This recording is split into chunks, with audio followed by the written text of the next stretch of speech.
Hey, welcome to my channel. This is Ominous Prime, and today we're going to be doing a quick review for Triangle Strategy for the Nintendo Switch. Triangle Strategy is currently an exclusive title from Square Enix, created by Tomoya Asano and his team at Arctic. The HD 2.5D graphics engine that was used for Octopath Traveler is continued here, and has an art style that feels nostalgic but still yet modern. The presentation is great, and the music is actually really good and it's pretty memorable. It's a turn-based strategy game, as the bland title describes. For those unfamiliar with this type of gameplay, this may be a good entry point into the genre. Speaking of the gameplay, Triangle Strategy keeps to the basics like Final Fantasy Tactics for the original PlayStation or Tactics Ogre Let Us Cling Together, which was also on the PlayStation. For the gameplay, you and the computer take turns moving characters on a grid until you complete the predetermined goal for the battle. You start with a couple of characters, and over time you grow a larger roster as you progress through the game. Depending on the choices that you make, the characters will differ on who's going to seek you out. They're looking for reasons to go ahead and join the main protagonist, that's Serenoa, and what his goals are based on choices that you make. And each character that comes has their own set of abilities and attributes. Each one is pretty unique. And so these different characters have their own stories that play out in vignettes as you progress in levels for each of the characters. At the encampment, you can do mock battles to gain experience, buy supplies and equipment, purchase quietus related abilities and lore notes, or improve character abilities. It's important to make use of the encampment to be able to be strong enough to handle the story progression battles that'll come up. Now, speaking of the story progression, I'm not going to spoil the story here. In my playthrough, every decision you make feels like it has weight. When there is a decision to make, you must convince the 7 members that have voting power to the decision you're trying to make happen. You usually are given 3 different dialogue choices to try and convince the character. In some cases, you end up with only 2, where one may be locked. You get a chance to go ahead and convince them before the vote. You would use what's called the scales of conviction. There are 7 characters that vote, but you don't actually get a vote.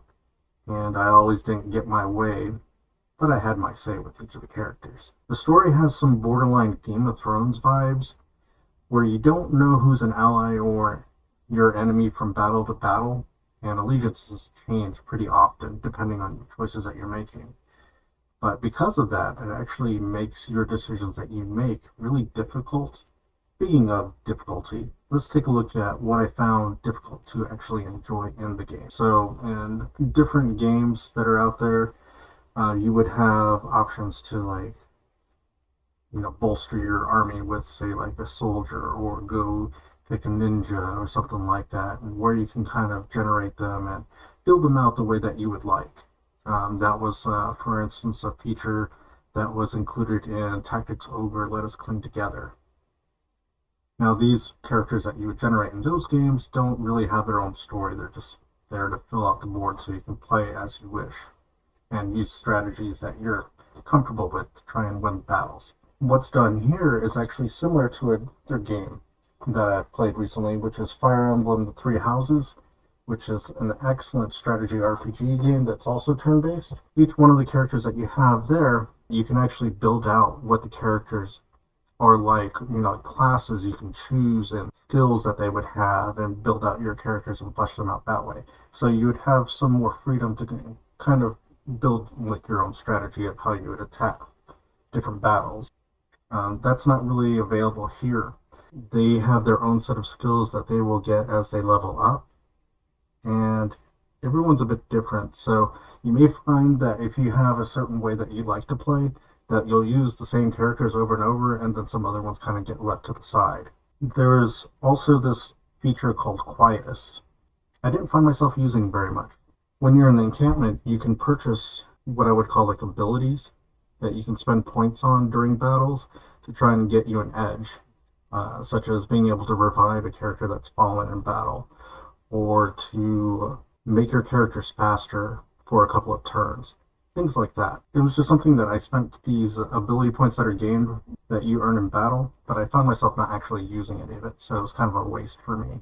And then there were the notes that you can also purchase with these kind of like credits for, they call them kudos for how you play the game. You could purchase notes that would kind of flesh out the world. It didn't really impact the gameplay that much. It was just more information for you to have. I didn't find that it really aided me in making any decisions, which I was hoping to be in there because I went through all of them. There wasn't really anything added there other than fleshing out the world if you wanted to find out more. One thing that was really missing for me is that there isn't a system for you to build your team's relationships with each other, to build up like, skills that are between a couple of characters or maybe a trio that you can do.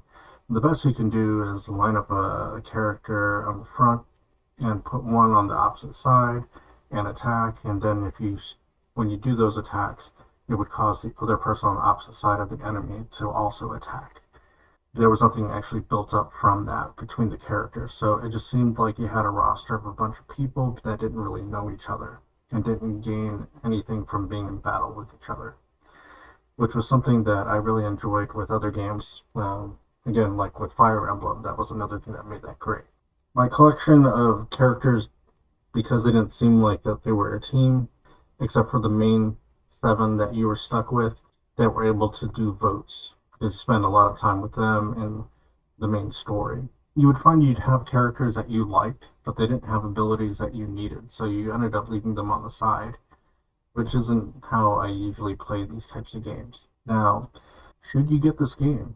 I actually recommend this game, despite going through that list of things that I found difficult to like about the game. Tactical strategy games like this that are turn-based are things that I love to play, and I've played a bunch of them. This is actually a really good game. It's got a really good story, and because of the decisions that you make have weight, it actually gives you multiple endings that you can play through. And there's a New Game Plus, so that I can go back through, and I have a lot of the things I've already earned, so I don't have to go through that again. But I can make different decisions or possibly change some of the decisions that the other characters made this time around and get different characters to go and join up with my group, which I think is really cool because I thought that in this playthrough that you kind of just get everybody, but it wasn't the case. Now, because of the kind of more streamlined gameplay for a turn-based strategy game, it gives people a good entry point into the genre. And you can actually try out a demo. There's a free demo you can download from the eShop and try it out yourself. To sum things up here for you, it's a recommend for me if you're into medieval army battles with various characters, all with different motivations, where your decisions actually have an impact on what happens throughout and until the end, and is accessible to those that are new to the genre. That's pretty much it. If you enjoyed this review, please like, share, and comment, and I appreciate you taking the time to watch my video.